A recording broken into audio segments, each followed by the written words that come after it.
texto base, queridos, que eu vou usar hoje é Mateus 16. As crianças podem subir, esqueci, perdão. Mateus 16, do 15 ao 18. Mas antes de chegar nele, eu preciso introduzir um pouquinho aqui.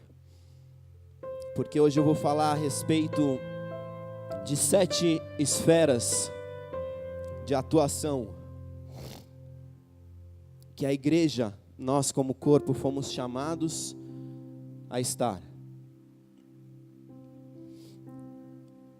E essa mensagem ela está embasada em 2 livros. Um deles chama A Profecia das 7 Montanhas, e o segundo livro, O Manto das 7 Montanhas, de Johnny Ellow. Alguém já ouviu falar dele? Ninguém? Eu vou falar um pouquinho dele já, um pouquinho para frente. Mas para falar desse tema, das 7 esferas que nós como corpo de Cristo precisamos estar atuando, eu preciso falar com você um pouquinho, bem brevemente, de 3 pontos a respeito de avivamento. Quem aí sonha, clama, anseia por um avivamento?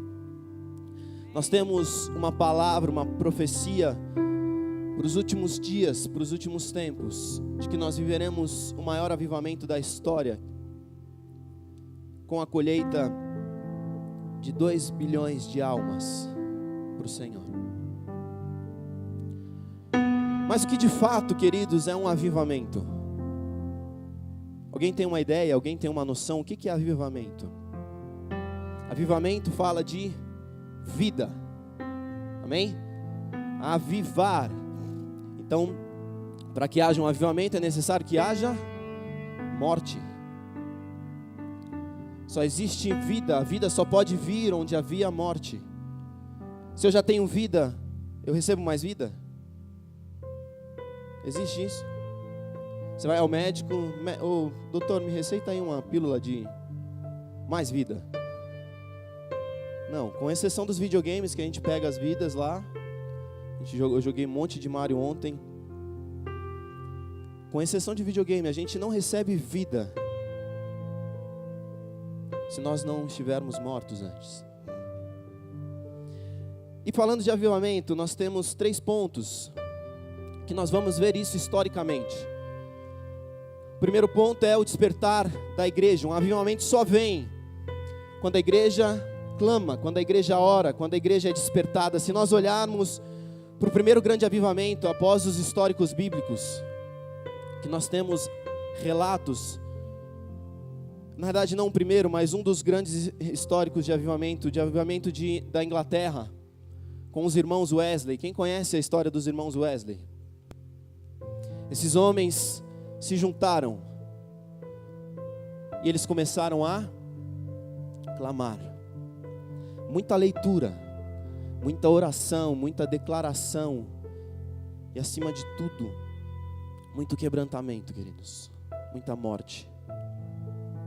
Eles começaram a orar e a igreja se desperta. Se nós olharmos para a Bíblia, em Atos, o que aconteceu? Os 12 apóstolos estavam reunidos com inúmeros irmãos, e eles começaram o quê? A orar e clamar e buscar. E aí então o que acontece? O famoso Pentecostes. Nós cantamos trocentas músicas, trocentos cânticos sobre isso. Nós clamamos por isso. Deus, outro Pentecostes em nossos dias. Mas espera aí, nós estamos realmente quebrantados? Nós estamos realmente prontos para receber do Senhor aquilo que Ele quer fazer e não o que nós queremos que Ele faça? Se nós olharmos para o avivamento de Gales, a história se repete. Para o avivamento de Azusa, a história se repete. Em todo grande mover, em todo grande derramar do Senhor sobre a terra, Ele só veio porque uma igreja despertou, porque a igreja rompeu, porque a igreja foi adiante. Veja o que diz em 2 Crônicas 7,14: se o meu povo, que se chama pelo meu nome, se humilhar e orar, buscar a minha face e se afastar dos seus maus caminhos, dos céus eu ouvirei, perdoarei o seu pecado e curarei a sua terra. O que Deus cura? A terra. Ele não cura os homens. Quando o Senhor nos diz isso a respeito desse texto, Ele está nos dizendo o quê? Que de fato um grande avivamento, Ele vem para sarar a nossa sociedade, Ele vem para sarar os nossos dias e não só as nossas vidas. E se nós olharmos para cada um desses avivamentos que eu mencionei, Azusa, País de Gales, Inglaterra, todos eles, queridos, viveram transformação social. Não adianta nós vivermos uma igreja, uma comunidade cheia do fogo de Deus, isso não se refletir lá fora. Se nós vivemos aqui isoladamente, nós estamos na realidade criando o que? Um gueto. Como é que o mundo vai ser influenciado sem a nossa influência no mundo?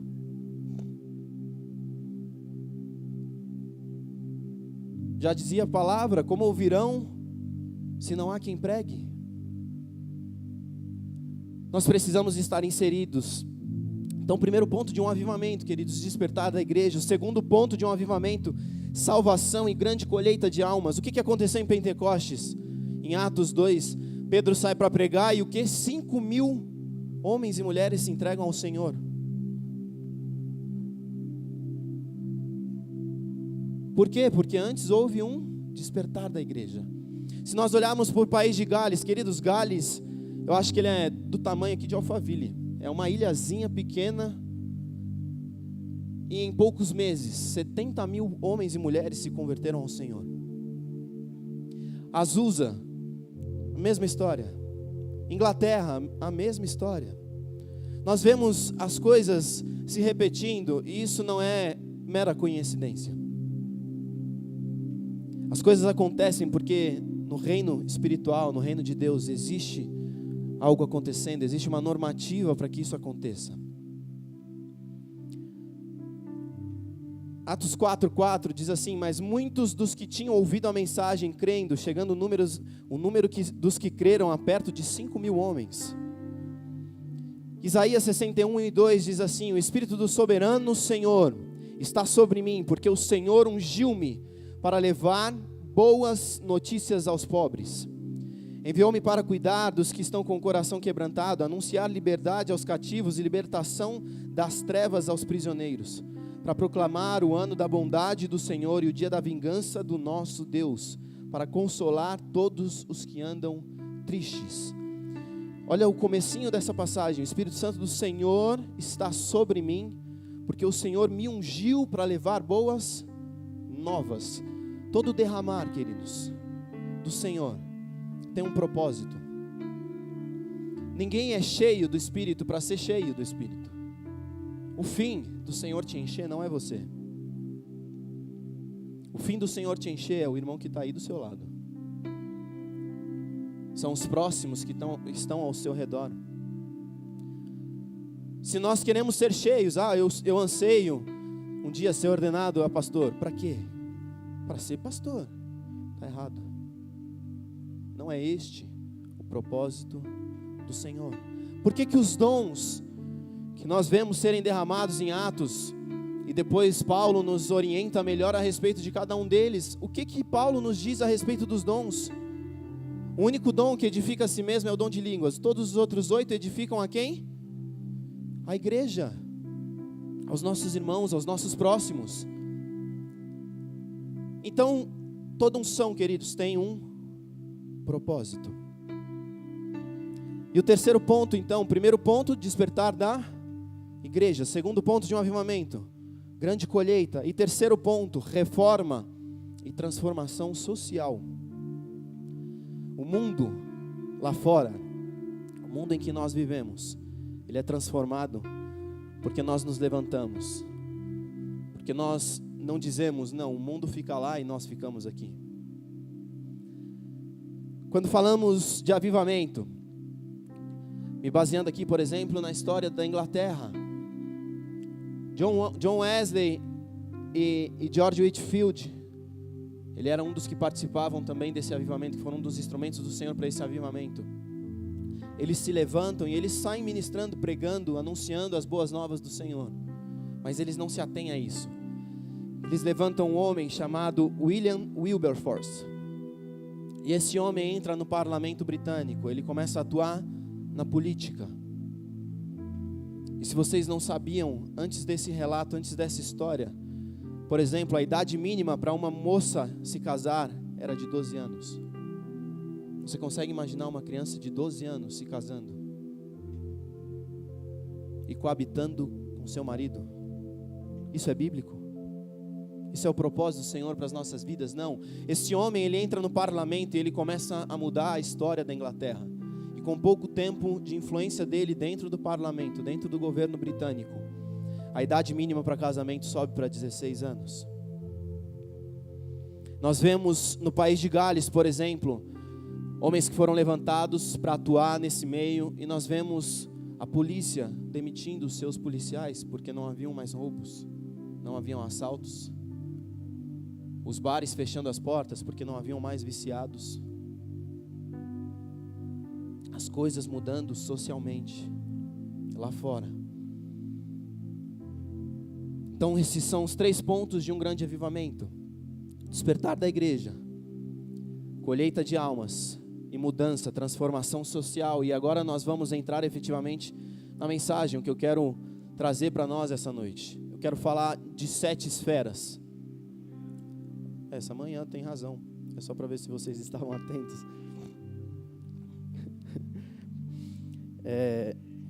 Não me rouba não, gente. É porque eu vou até a noite, amém? Não, tá amarrado, gente.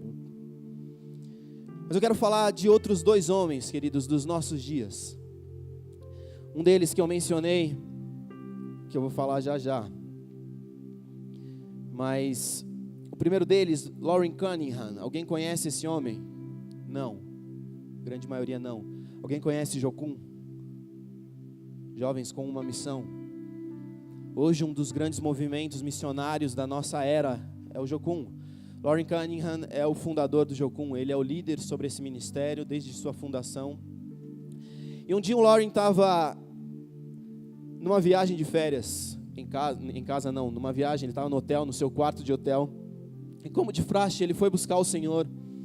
E ele vinha há algum tempo orando ao Senhor por uma direção para os nossos dias de evangelismo, de transformação, de mudança, para um novo derramar de um espírito de Isaías sobre os nossos dias. E o Senhor o levou ao quarto e falou: Loren, eu quero que você anote. Ele pegou um papel e começou a anotar. E Deus falou com ele: existem 7 áreas de influência para que uma sociedade, para que um avivamento real seja manifesto.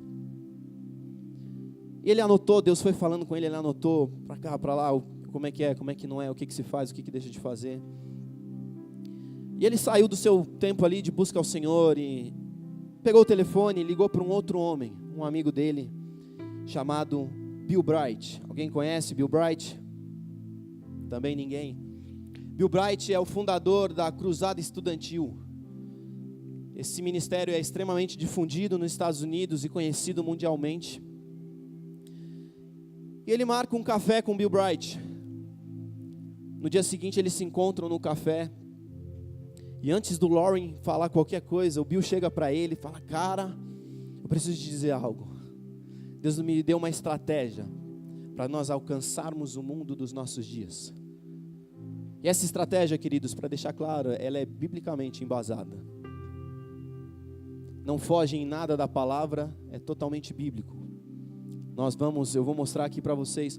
Mas o Bill fala pro Loren: cara, Deus me deu essa estratégia e tal. E ele puxa um guardanapo do bolso e mostra pro Bill. E o Bill abre os olhos esbugalhados, arregalados, espantado. Ele diz: Loren, Deus me disse a mesma coisa ontem. Exatamente a mesma coisa. E é a respeito disso que nós vamos falar hoje, amém? Mateus 16, então, do 15 ao 18. E disse-lhes, a minha versão acho que está diferente da de lá: vão pelo mundo todo e preguem o evangelho a todas as pessoas. Quem crer e for batizado será salvo, mas quem não crer será condenado. Estes sinais acompanharão os que crerem. Em meu nome expulsarão demônios, falarão novas línguas, pegarão em serpentes, e se beberem algum veneno mortal, não lhes fará mal nenhum. Imporão a mão sobre os doentes, e estes ficarão curados. Para nós cristãos, nós sempre declaramos que esta passagem, ela é o que para as nossas vidas? A grande comissão. Quem nunca ouviu falar disso? Sem vergonha, queridos, não tem problema. Se alguém não ouviu, esse é o grande comissionamento. Se você não tem ideia do que o Senhor tem para a sua vida, cara, leia, releia esses 3 versículos. A nossa comissão central e principal está aí. E essa parte de Mateus, ela fala para nós a respeito de quê? Salvação, curas, milagres. E nós, embasados nessa passagem, muitas vezes nós dizemos o quê? Que a igreja é um grande hospital, onde nós recebemos, nós tratamos dos feridos, nós curamos os feridos. Mas eu quero te dizer, queridos, não é só isso. Mais do que isso, a igreja é um grande aeroporto, onde as aeronaves, elas pousam, elas passam por manutenção preventiva ou não, elas são abastecidas, e elas alçam voos longos e distantes, para influenciar, para tomar o mundo ao redor. Essa parte de Mateus, que é Cristo falando, é o que eu chamaria de evangelho do CPF. O que é CPF? É um registro de pessoa física, então é uma única pessoa.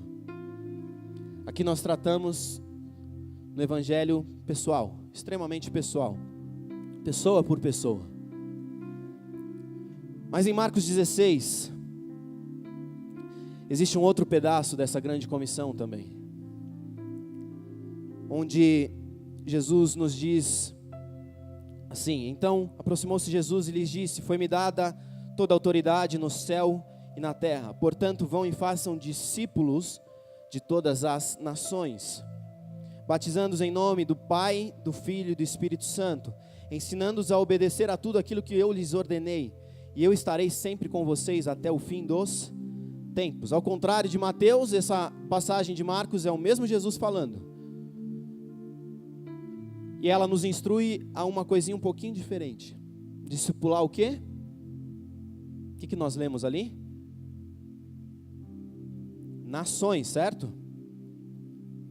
Gente, a minha irmã pregou quarta, ela lembrou a respeito disso. Eu sou carente.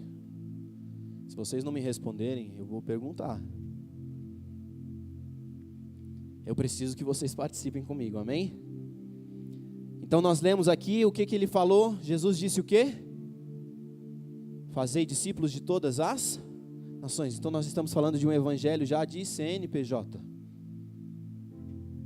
onde nós tratamos num todo, nós precisamos invadir as nações. E por que eu estou falando disso?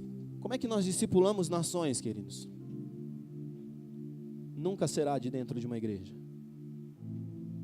Ela é sim a partir da igreja, mas nunca de dentro de uma igreja. Se nós nos isolarmos aqui dentro, o mundo lá fora vai ruir. Ele vai continuar caindo como está caindo. Mas existe um tempo novo para nós, amém? Existe um tempo, e ele se aproxima a cada dia, de nós colhermos este último grande avivamento, e na sequência, a volta do nosso Senhor Jesus Cristo. Eu quero te perguntar, você está preparado para isso? Amém. Pastor Ricardo e Daniel estão. A Cristina junto com o Ricardo, eu acredito, amém. Mas e você? Você está preparado? Tá? Ou não está? Eu quero falar então, queridos, das 7 áreas de influência para nós discipularmos uma nação. Primeira delas, igreja. Tudo começa a partir da igreja. A palavra diz em Timóteo que nada o Senhor faz na terra senão por meio da igreja.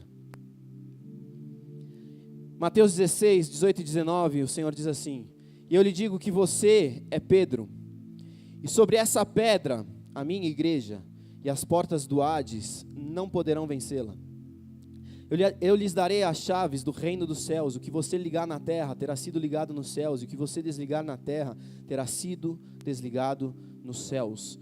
O primeiro monte que nós atuamos, que nós agimos, a primeira esfera de atuação para nós como igreja, é a igreja.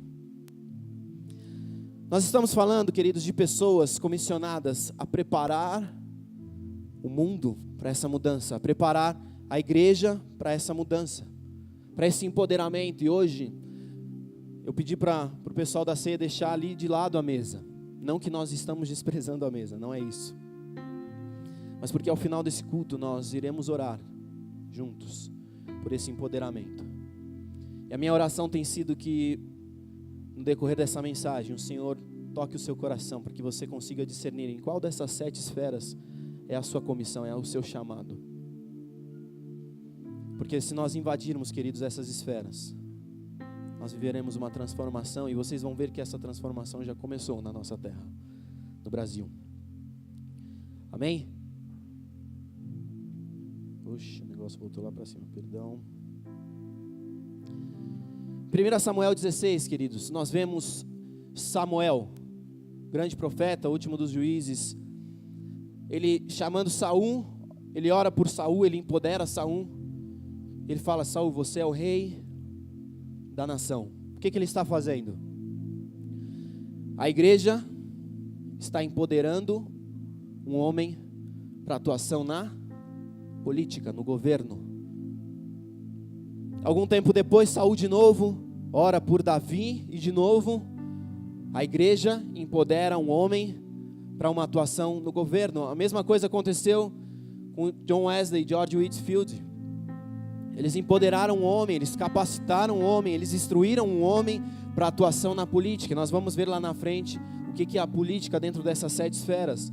A igreja, ela tem um potencial, queridos, de dar destino, de apontar o caminho, de mostrar para cada um de nós o que nós faremos. Mas existe um homem, um estudioso dos nossos dias, chamado Peter Wagner. Alguém conhece? Alguém já ouviu falar? Pastor Daniel. Não é o Peter Wagner do X-Men, é Kurt Wagner.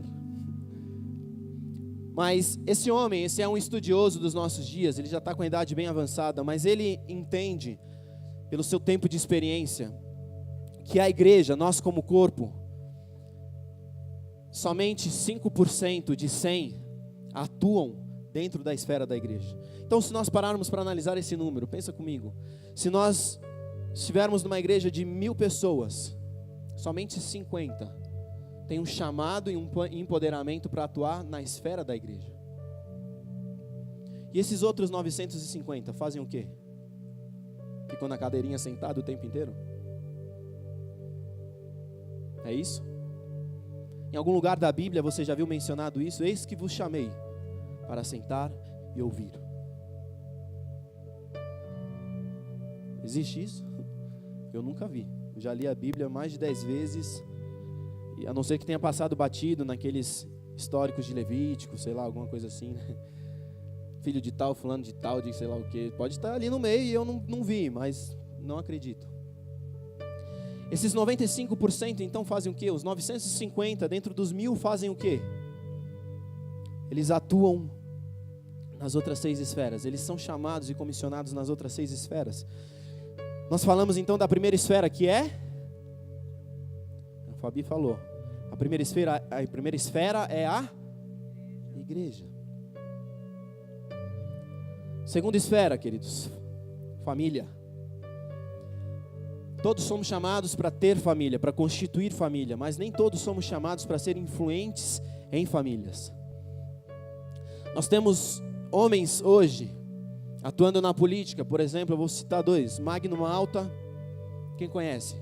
Na verdade ele não foi reeleito para o Senado, mas Magno Malta é um homem que tem atuado em favor da família na política. Ele foi um homem empoderado por Deus, pelo Senhor, para atuar nessa área.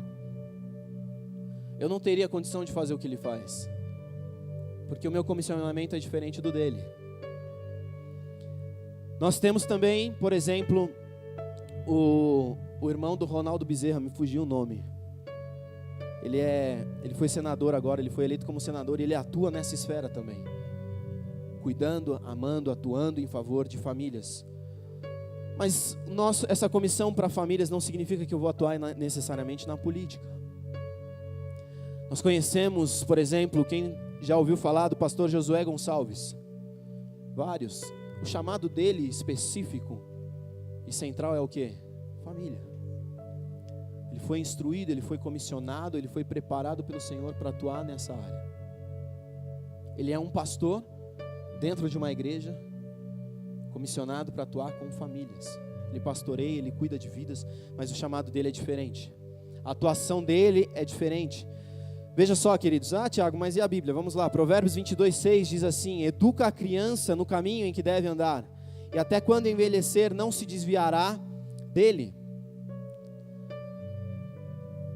Se nós olharmos, queridos, no livro de Êxodo, nós vamos ver o primeiro relato, o primeiro histórico de Satanás se levantando contra as famílias, especificamente, principalmente contra as crianças. Quando Deus anuncia que vai levantar um libertador sobre os hebreus, o que Faraó faz? Manda matar todas as crianças, todos os recém-nascidos homens. O famoso, ou o mais conhecido como infanticídio, acontece pela primeira vez nessa história, nesse relato. Alguns anos, milhares de anos depois, em Jesus, quando Deus anuncia realmente a vinda do Messias, o que acontece naquele tempo? De novo, a mesma ordenança de um rei para matar as crianças, os recém-nascidos. O que nós vivemos nos nossos dias na nação brasileira, por exemplo? O que tem acontecido? Aborto, tentando a legalização de um aborto. O que nós vemos com as nossas crianças nas escolas? A tentativa de fazerem o que com elas? De destruí-las, de construí-las na realidade desconstruídas, de prepará-las para um mundo totalmente desvirtuado, despreparado, irreal.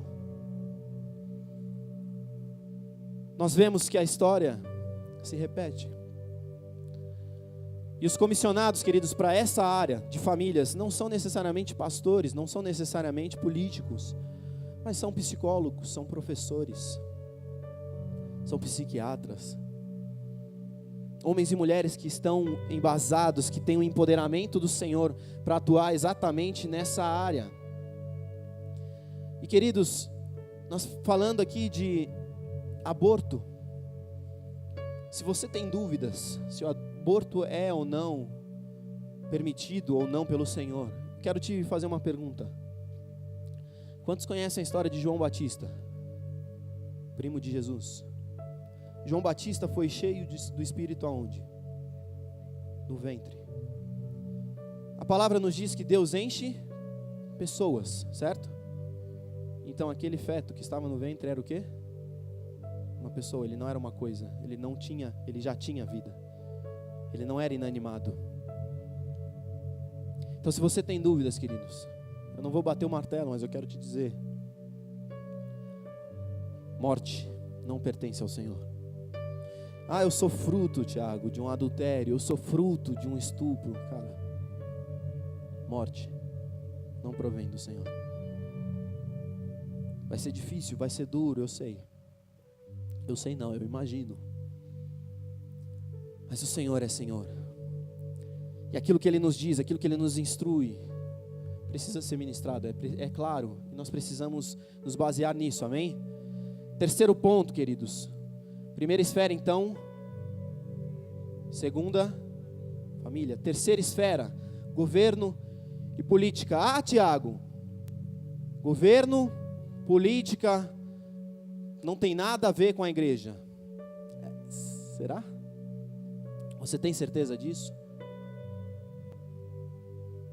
Eu quero te dizer, leia a Bíblia. Daniel 3:29 diz assim: por mim, pois, é feito um decreto pelo qual o povo e nação e língua que disser blasfêmia contra o Deus de Sadraque, Mesaque e Abidnego seja despedaçado e as suas casas sejam feitas um monturo, porquanto não há outro Deus que possa livrar como este. Quem foram esses homens? Sadraque, Mesaque e Abidnego. Eles eram amigos de Daniel, eles foram levados juntos e passaram por 3 nações diferentes. E nas 3 nações, queridos, eles não entraram no quartinho e ficaram só orando. Eles não decidiram fundar uma igreja, os levados de Israel, dentro da Babilônia, dentro das outras 2 nações que eles passaram. Não, eles atuaram na política, eles foram influentes sobre a vida de 3 reis diferentes em 3 nações diferentes. Então a palavra nos instrui, ela nos mostra que para tudo, nós precisamos que a igreja esteja participando. E quando eu falo nesse caso de igreja, igreja como corpo, amém? Nós precisamos entrar nesse âmbito, nós precisamos entrar nesses lugares. Você consegue imaginar, queridos, políticos como Sadraque, Mesaque e Abidnego na nossa nação? O que eles não fariam naquele governo? Eu não estou dizendo que nós precisamos de um presidente cristão. Eu estou dizendo que o presidente precisa de pessoas ao redor dele, como Sadraque, Mesaque e Abidnego. Deus levanta certamente homens encabeçando essas esferas, mas principalmente homens influenciando aqueles que encabeçam essas esferas. Se nós olharmos para outros homens de Deus, para outros relatos da Bíblia, por exemplo, nós temos Davi, ele foi um rei. O chamamento dele principal era o do quê? De governo. Ele atuou em outras esferas, nós vamos falar, eu vou falar aqui mais para frente. Mas o chamamento principal dele era para a esfera de governo da nação. Salomão, governo. Esther era o quê? Rainha. Ela entrou no governo, eu vou falar dela mais na frente, mas ela entrou no governo por meio de onde? De um concurso de beleza.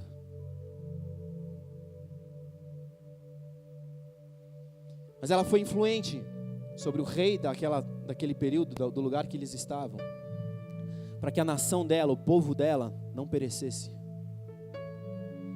Você está disposto realmente a atuar naquilo que o Senhor te chamou para fazer? Será que nós estamos de fato disponíveis a isso? Isaías 9:6, muitos conhecem, tem uma canção que nós cantamos muito aqui na igreja, e ele diz assim: porque um menino nos nasceu, um filho se nos deu, e o principado está sobre os seus ombros, e se chamará o seu nome, maravilhoso, conselheiro, Deus forte, Pai da eternidade, príncipe da paz. Esse relato bíblico está falando de quem? De Jesus Cristo, nosso Messias, e glória a Deus por Ele. Mas eu quero te chamar a atenção para algo. Jesus é o cabeça, certo? A igreja é o corpo. Veja só o que diz esse texto: e o principado está sobre os seus ombros. Os ombros fazem parte de quem? Do corpo. Então, esse empoderamento aqui está sobre quem? A igreja. Os ombros representam a gente, nós, como igreja. Ser político, queridos, é tão espiritual quanto ser um pastor, se este for o seu chamamento. Porque deixa eu te dizer algo também, a respeito de chamado, a respeito de propósito do Senhor para as nossas vidas. Nos nossos dias nós vemos muita comparação. Porque a minha igreja tem 3.000 membros, a minha tem 20.000 membros. Então eu sou melhor do que o outro pastor, porque a minha igreja tem 20.000, a outra tem 3.000. Nós medimos conforme aquilo que nós enxergamos. Mas a medida do Senhor não é dessa forma. Se aquele pastor de 20.000 homens e mulheres não foi chamado para isso, o chamado dele era para ser um missionário na África, era para ser um político, era para ser um professor. Quem na realidade tem mais sucesso? O pastor de 3.000 ou o pastor de 20.000? Talvez esse pastor de 20.000, sendo pastor, ele alcançou 20.000 ovelhas. Mas se ele não fosse o pastor, aquela igreja tivesse alcançado 200.000 ovelhas. E aí? Quem realmente teve sucesso diante de Deus? Nós não podemos nos basear, queridos, por aquilo que nós vemos e enxergamos. Nós precisamos caminhar de uma forma que andemos sempre debaixo daquilo que o Senhor enxerga e vê. Afinal, Ele é o cabeça e os olhos estão onde? Na cabeça. E por que nós insistimos em olhar segundo o que nós vemos? Por que nós insistimos em caminhar dessa forma sempre? Contando, marcando, fazendo e acontecendo segundo aquilo que a gente acha, que a gente espera. Então eu volto a te dizer, querido, se o seu chamamento, se a tua comissão, como do Magno Malta, como de outros homens que estão na política, instrumentos do Senhor, é a política, atue na política. E você será tão espiritual quanto um pastor, quanto um ministro de um louvor, quanto um ministro da palavra pregando e anunciando as boas novas. Porque você vai estar inserido na política anunciando também essas mesmas boas novas, influenciando uma nação. Se nós olharmos, queridos, para Sadraque, Mesaque e Abidnego, esses foram os nomes que um rei deu sobre eles. Você sabe o que significa esses nomes? Você tem ideia? Não. O nome deles, dos três, enquanto hebreus, como hebreus, a identidade hebreia deles, dava glórias ao Senhor, exaltava o Senhor é Deus sobre esta nação, o Senhor é Deus, tudo voltado para isso. Quando colocaram esses nomes neles, queriam tirar a identidade deles, porque esses nomes já significam que o Deus de Sadraque era um Deus pagão. E se eu não me engano, eu não lembro o nome exatamente, eu anotei em uma outra mensagem, eu acabei não puxando para cá. Mas diz que o Deus que atua, o Deus que reina, é o Deus Modroque, alguma coisa assim. Eu não lembro exatamente o nome. Por quê? Porque usualmente, queridos, quando nós estamos no propósito que o Senhor tem para as nossas vidas, a última esfera de atuação, a última tentativa de Satanás contra nós é desmistificar a nossa identidade, desconstruir a nossa identidade. Só que quando nós sabemos quem somos, por que fomos chamados para fazer, a realizar, nós nos posicionamos como Jesus fez quando ele foi tentado por Satanás. Porque se você fizer isso, eu te darei os reinos. Transforma essa pedra em pão, se joga daqui, os anjos irão te segurar. Mas Jesus sabia o que ele havia sido chamado e comissionado para fazer. Você sabe quem de fato você é em Cristo? Você de fato sabe qual é o seu chamado para aquilo que o Senhor tem sobre a sua vida? E você está realmente atuando nisso, ou você está querendo fazer aquilo que você quer fazer? Quando o Senhor começou a falar comigo a respeito de pregação, a respeito de ministração da palavra, eu tinha por volta dos meus 13 anos, e eu não lia nem livro de escola. Eu era tão preguiçoso que um livro de 20 páginas eu pegava um resumo,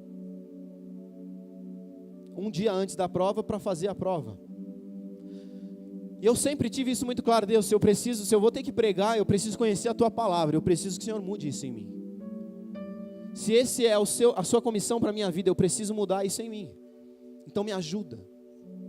E a Rebeca, às vezes, hoje, ela fica louca comigo. Porque eu pego a Bíblia e eu fico lendo, eu leio livros à torto e à direito. Por quê? Porque Deus mudou isso em mim. Por quê? Porque essa era a comissão do Senhor para a minha vida. Se eu estou pregando, eu preciso estar preparado para pregar. Eu não posso chegar aqui e falar: Deus vai me usar do jeito que Ele quiser. É assim, queridos, que as coisas funcionam. Deus é um Deus de excelência. E se nós estamos fazendo para Deus, por que nós fazemos meia boca as coisas?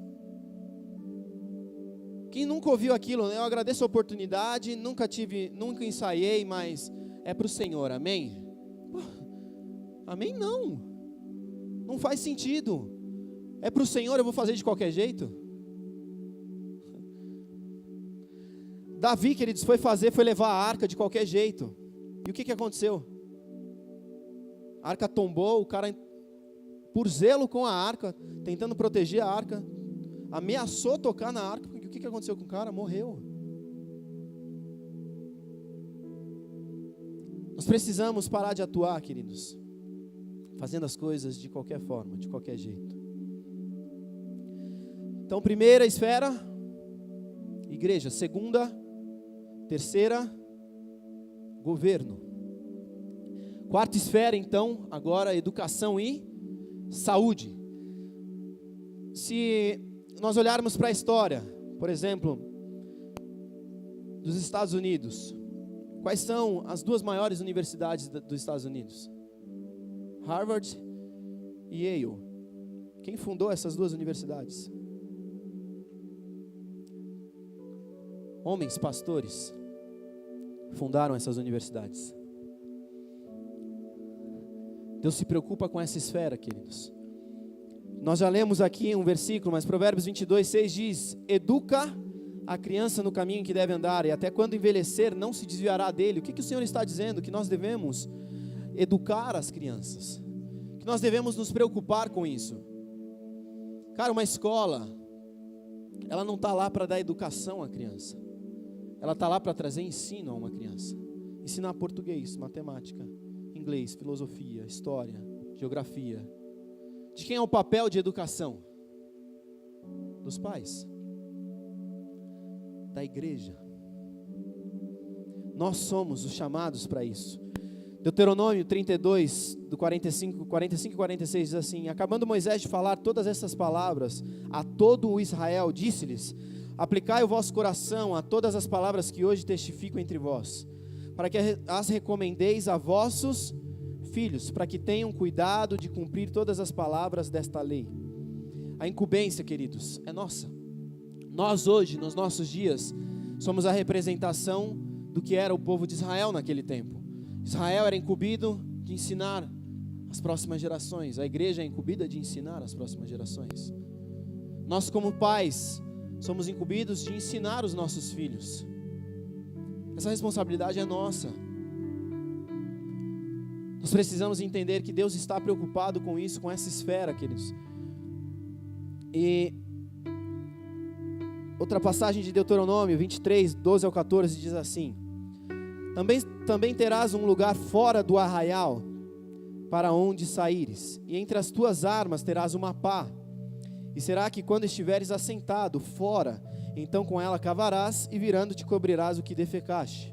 Porquanto o Senhor teu Deus anda no meio do teu arraial, para te livrar e entregar a ti os teus inimigos, pelo que o teu arraial será santo, para que ele não veja coisa feia em ti, e se aparte de ti.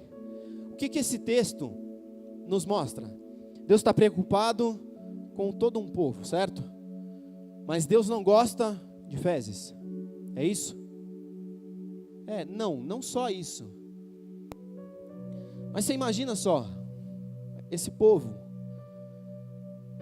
muitos homens e mulheres estudiosos dizem que eles tinham ali cerca de 3 milhões de homens e mulheres, crianças, filhos, alguns chegam a dizer que são quase 5 milhões. Mas você imagina só, dentro de um acampamento, os 3 milhões defecando e urinando dentro do acampamento. O que não iria acontecer ali? Uma epidemia podia assolar aquele povo. Inúmeras coisas poderiam acontecer ali que realmente não fariam nada bem em termos de saúde do povo. Por que o povo, até Noé, não podia comer carne?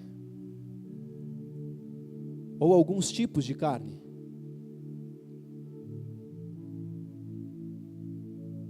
Por causa da saúde. Pensa a gente comendo macaco. Hoje a gente conhece a febre amarela, a febre do macaco. A gente fala que o coitado do macaco não teve nada a ver, e a gente pegou a febre dele. Por quê? Porque nós comemos carne que nós não sabemos do seu fruto, se ela é boa ou não. Hoje nós temos uma condição de avaliar se uma carne é boa ou não, e por isso nós temos essa liberação do Senhor para comer carne. Mas nós precisamos, queridos, entender que o Senhor atua também nessa esfera, saúde e educação. Essa é uma preocupação do Senhor para os nossos dias. Então vamos lá, retomando: primeira esfera, segunda esfera, terceira esfera, quarta esfera, educação e saúde. Quinta esfera, queridos, economia e negócios, e elas andam juntas. Gênesis 13, 1 e 2 diz assim: subiu, pois, Abraão do Egito para o lado sul, ele e sua mulher e tudo o que tinha, e com ele Ló. E era Abraão muito rico em gado, em prata e em ouro. Por que vocês acham que o Senhor enriqueceu Abraão? Para ele ser rico? Único, exclusivamente? Não só. Por meio de Abraão, queridos, começou a história de uma grande nação. Muitas coisas começaram a acontecer a partir de Abraão. E o empoderamento para Abraão ter condições não era só para isso, era também para a expansão do reino de Deus, do propósito de Deus para a vida dele ali. Essa área, nós nos enganamos muito como igreja, dizendo e acreditando que o dinheiro é a raiz de todos os males. Mas a palavra não nos diz isso, ou diz? Alguém já viu a palavra dizendo isso? A palavra diz que o amor ao dinheiro é a raiz de todos os males. Tudo aquilo que nós amamos mais do que o Senhor, esse se torna um mal nas nossas vidas. Algum tempo atrás eu mesmo preguei sobre isso. Falei um pouco a respeito de ídolos nas nossas vidas. E esse é um problema. O problema não é o dinheiro. O problema é quando nós amamos o dinheiro mais do que a Deus. Eu quero te contar uma experiência que eu tive. Eu e Rê, minha esposa. Nós tivemos um problema financeiro, uma situação financeira há 5 anos atrás. É isso? E nós precisamos vender um carro que eu tinha acabado de ganhar dos meus pais, inclusive. Nós tínhamos acabado de casar, nós ganhamos o carro dos meus pais. E passamos por uma situação financeira que precisamos vender o carro para fazer dinheiro. Nós pagamos algumas dívidas. Nós nos acertamos em algumas coisas. Comprei um carro para a Rê, para ela conseguir trabalhar, bem inferior ao que nós tínhamos. Uma moto para mim, para eu conseguir trabalhar. Para quem trabalhava de carro, trabalhar de moto sabe que é bem diferente. A moto te traz muita economia, é muito bom, mas o risco que você sofre é muito grande. Mas enfim, nós pagamos o que nós conseguimos pagar com aquele dinheiro. Nós compramos um carro financiado, a moto financiada. E nós estávamos bem apertados de grana. E nós começamos a orar a Deus. Nós fizemos isso debaixo da sua instrução, porque nós queremos te honrar, nós queremos pagar as nossas dívidas. E de repente, uma pessoa fala comigo: Tiago, eu quero abençoar a sua vida. Eu nunca contei isso na igreja, porque essa pessoa pediu para que eu não contasse. Por isso eu não estou dando o nome dessa pessoa. Mas ela falou: Tiago, eu quero te abençoar. Eu estou sabendo da sua situação e eu quero te dar tanto. E essa pessoa me deu R$7.500. Porque eu sou bom? Não. Porque se eu fosse bom, eu já estava no inferno. Totalmente enganado, totalmente desvirtuado, totalmente perdido. Mas por quê, queridos? Por que eu estou dizendo isso? Porque eu disse: Deus, nós dissemos, enquanto família, nós queremos pagar, nós queremos acertar as nossas contas, nós não queremos caminhar desafortunadamente nesse sentido. Nós fomos abençoados, queridos, esse dinheiro desafogou totalmente as nossas contas. Nós não estávamos endividados em nada, mas nós estávamos naquela situação sempre, sabe, quando você está afogando, você dá aquele impulso, pega um ar e volta para baixo da água e se debate, volta para fora da água, respira, volta para dentro da água. Nós estávamos assim, naquela situação, naquela circunstância. Mas o Senhor nos honrou com dinheiro. O dinheiro é um problema, queridos? Não, ele se torna um problema se você o idolatrar acima de outras coisas. Se nós olharmos para uma outra situação na Bíblia, Êxodo 11, do 1 ao 3 diz assim: o Senhor disse a Moisés: ainda uma praga trarei sobre Faraó e sobre o Egito, depois vos deixarei ir daqui. E quando vos deixar ir totalmente, a toda pressa vos lançará daqui. Fala agora aos ouvidos do povo, que cada homem peça ao seu vizinho e cada mulher à sua vizinha, relacionamento, joias de prata e joias de ouro. E o Senhor Deus deu ao povo graça aos olhos dos egípcios. Também o homem Moisés era muito grande na terra do Egito, aos olhos dos servos de Faraó e aos olhos do povo. E a nação hebreia sai do Egito cheia de ouro e prata. Agora não sei se você já parou para pensar nisso, mas para quê? Havia no deserto shopping?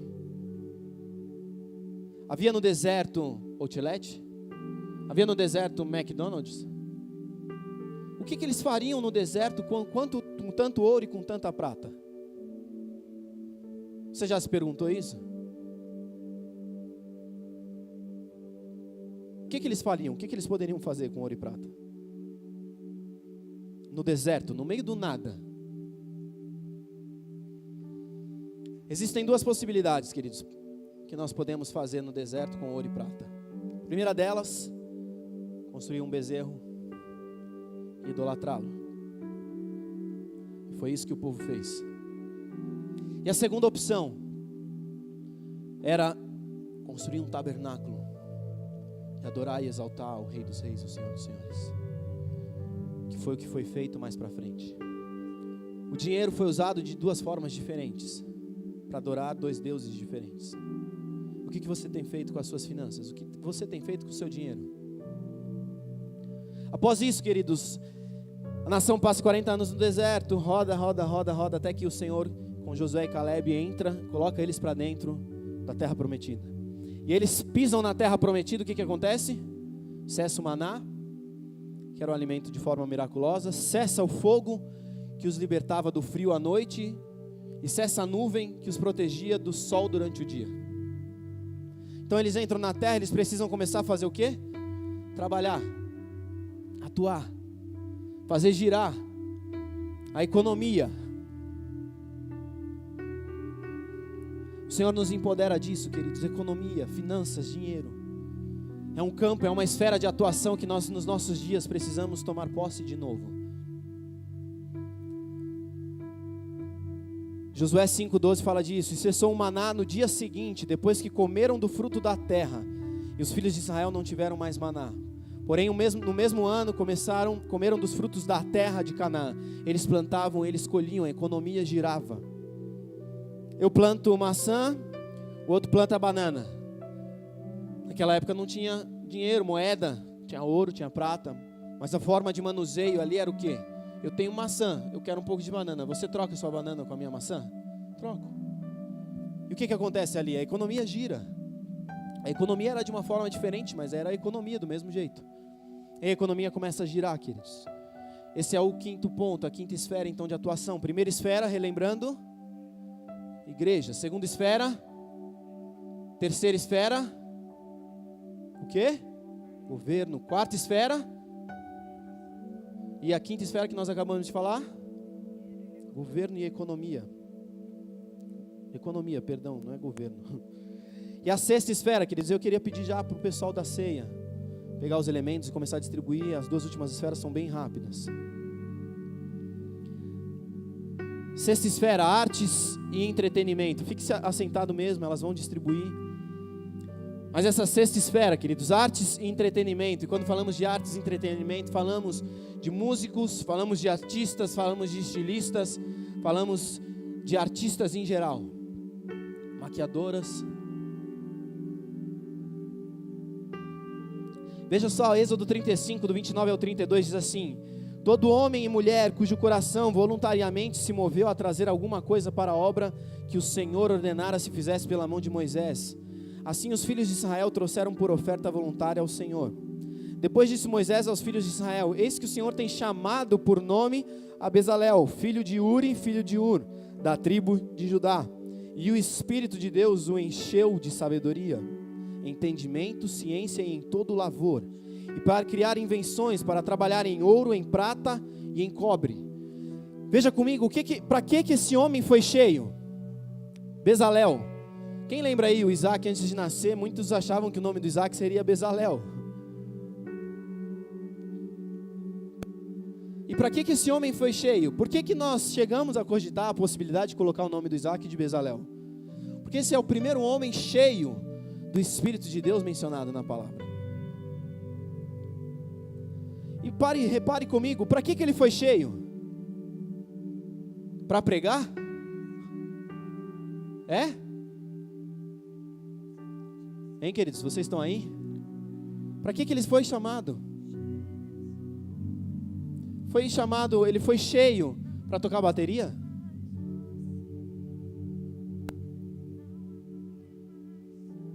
Ele foi cheio, queridos, para manusear ouro e prata e fazer artes com isso.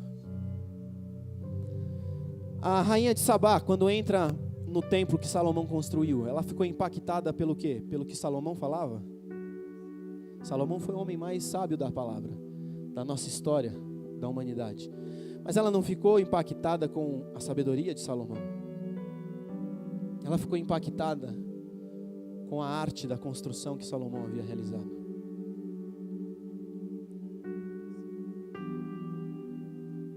Nós precisamos entender, queridos, que a Globo, ela não precisa acabar. A Globo precisa mudar. Hollywood não é um problema. O problema é que a igreja abriu mão de estar em Hollywood. A igreja abriu mão de estar em Wall Street. A igreja abriu mão de atuar na economia. A igreja abriu mão de defender a família, por um princípio tolo de que a política não se discute, isso não se faz. Não, nós somos santos. Não é essa santidade que o Senhor espera de nós. Nós precisamos atuar nessas esferas, queridos, e com a nossa influência transformar os teatros, transformar a Globo, transformar Hollywood, transformar a São Paulo Fashion Week.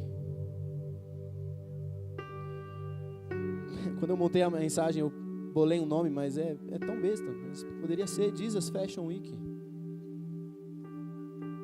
A beleza de Cristo em nós, queridos, é o que transforma o nosso mundo, os nossos dias.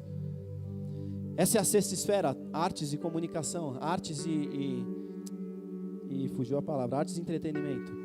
Então, primeira esfera, segunda esfera, o quê?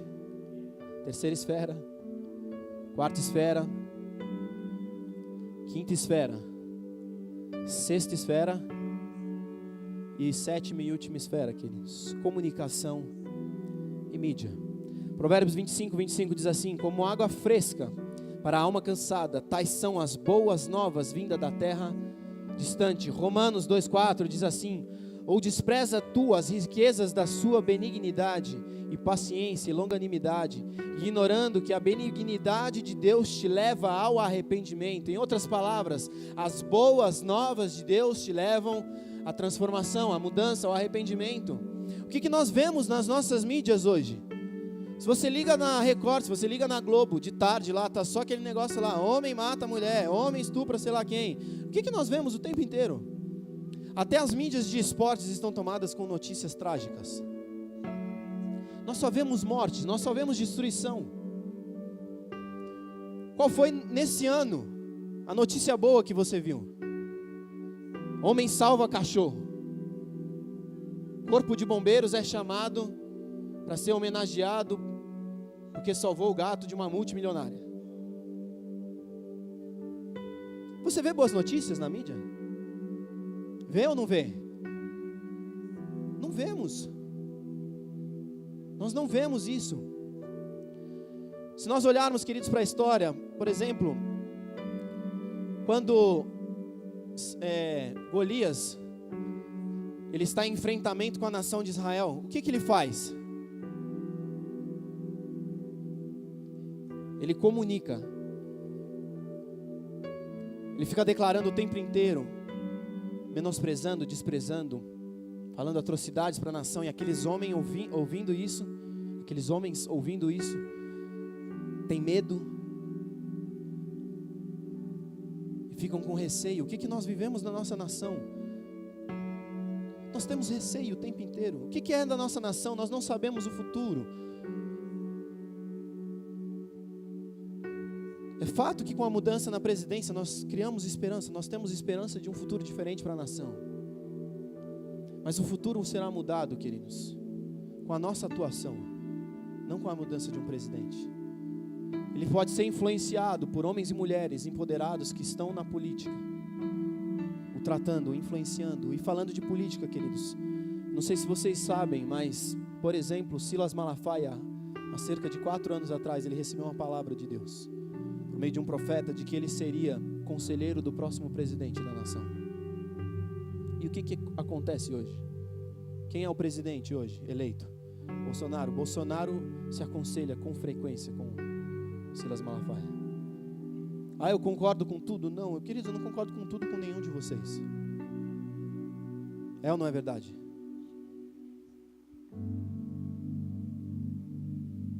Mas as coisas começam a mudar quando nós mudamos as nossas posturas. Quando Moisés chama os 12 espias e os envia para espiar a terra, 10 voltam com o quê? Com boas notícias? E o que essas más notícias fizeram com a nação? Só quem trouxe boas notícias foram Josué e Calebe. E só daquela geração, quem entrou na nação foi Josué e Calebe. Você percebe que boas notícias têm a ver com o reino de Deus em todos os sentidos. Nós não estamos falando só de anunciar o evangelho, nós estamos falando de boas novas, de influenciar essa mídia também. E quando nós falamos mídia, queridos, nós vivemos um tempo de transição, nós estamos falando também de youtubers. Nós estamos falando de internet, de Instagram, de Facebook, de tudo isso. O que nós comunicamos? Você é um comunicador. O que você comunica? Nós precisamos mudar isso.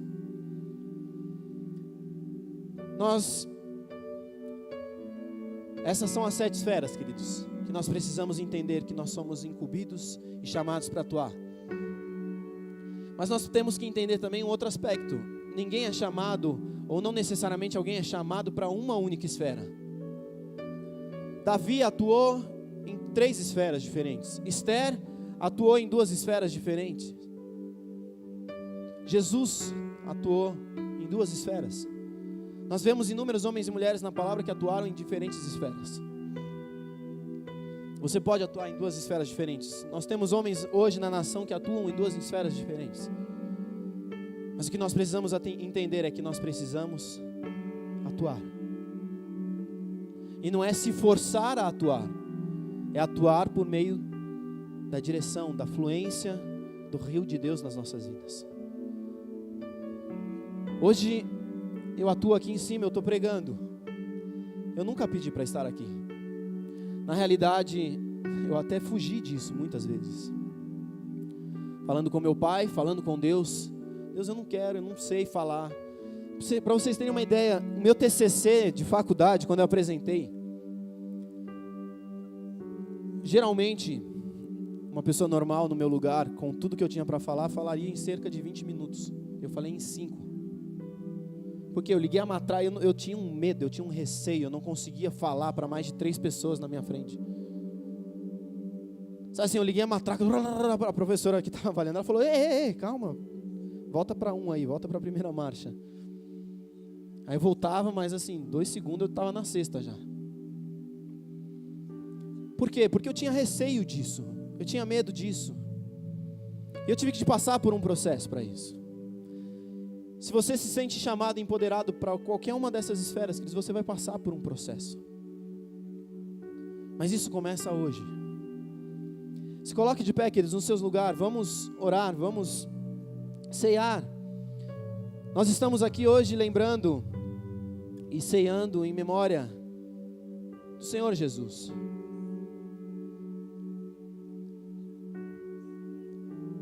E se você se identificou em algumas dessas 7 esferas para atuação, se hoje talvez tenha caído a ficha para você, nossa, agora faz todo sentido. Esse é o meu campo missionário, esse é o meu campo de atuação, esse foi o lugar ao qual eu fui chamado para estar. Eu quero te chamar com os cálices da ceia mesmo aqui para frente. E nós juntos vamos ceiar aqui na frente. Se você não identificou nenhuma dessas 7 esferas para a sua vida, quero te dizer que você está servindo a um Deus que eu não conheço.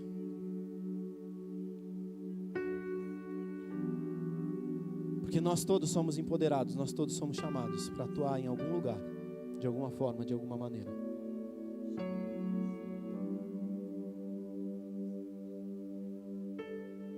Nós vamos ceiar e na sequência eu vou pedir para o pastor Daniel, o pastor Ricardo, o Rodrigo, me ajudarem aqui. Nós queremos impor mãos. Nós não pretendemos nos alongar aqui, são 12:00 agora e 3. Nós vamos cear, reconhecendo aquilo que o Senhor fez nas nossas vidas, mas também reconhecendo que nós precisamos fazer coisas também. A palavra diz que o reino de Deus, ele é conquistado à força. Então nós precisamos atuar, queridos. Nós precisamos fazer, nós precisamos realizar alguma coisa. Que o Senhor te mostre, que o Senhor te oriente, que o Senhor te direcione naquilo que é o propósito dEle para a sua vida, para a sua comissão, para o seu chamamento. Quero pedir para Tati orar pelos 2 itens da ceia, para nós cearmos, queridos. Jesus, nós te agradecemos, Pai. Te agradecemos, Senhor, por este momento em que o Senhor nos leva, Senhor, até aquele Calvário, Pai, onde podemos reconhecer, Senhor, o Teu sacrifício por nós naquela cruz. E hoje, em obediência àquilo que o Senhor nos pediu, com tanto amor, nos lembrarmos, Senhor, do Teu sacrifício, para entendermos, Pai, aquilo que o Senhor conquistou para nós naquela cruz, Senhor.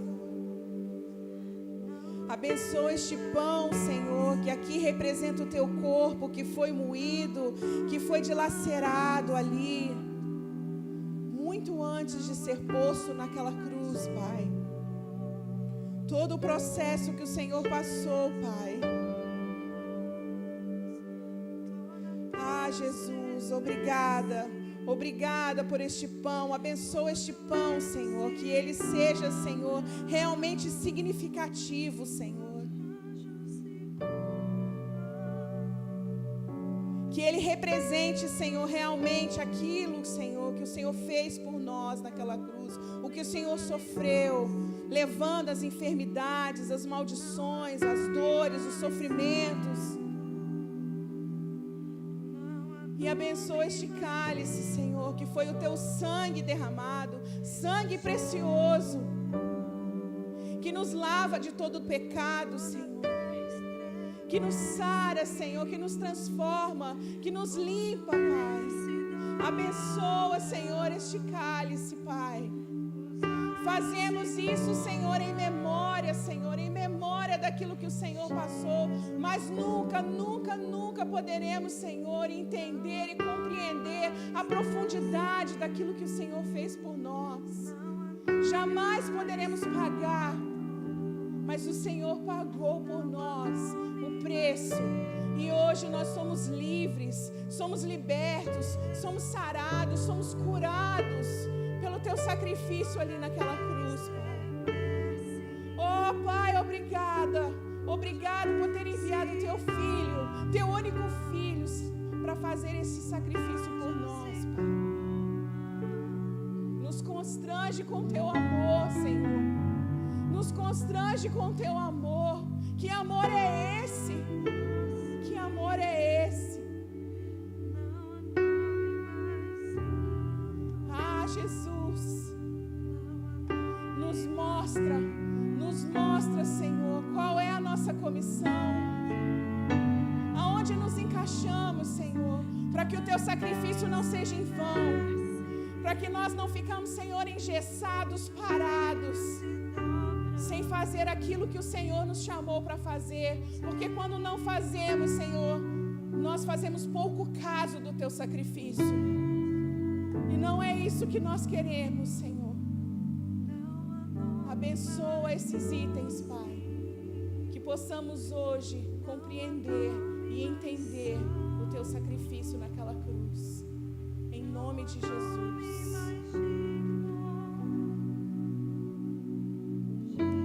Pai, como a Tati orou, Deus, nós somos gratos a Ti, Jesus,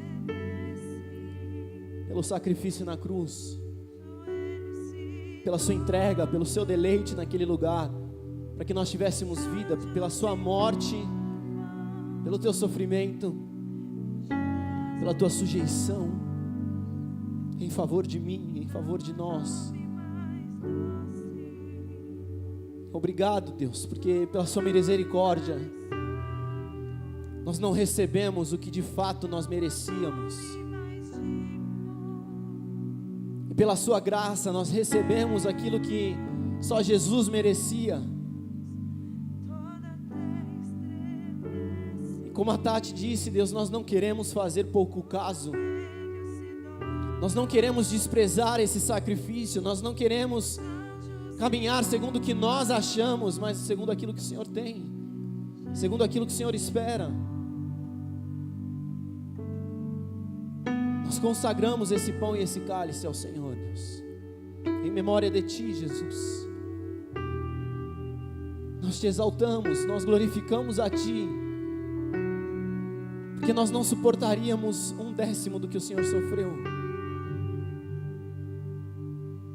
Nós não passaríamos pela primeira tentação que o Senhor passou.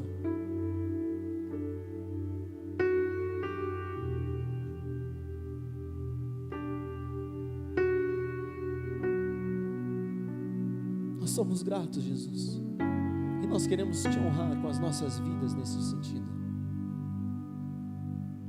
Nós consagramos esse pão e esse cálice em memória de Ti, Jesus,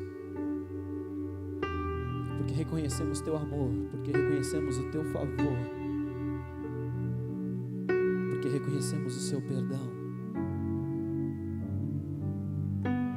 Em nome de Jesus, tome do Seu cálice, do Seu pão, queridos.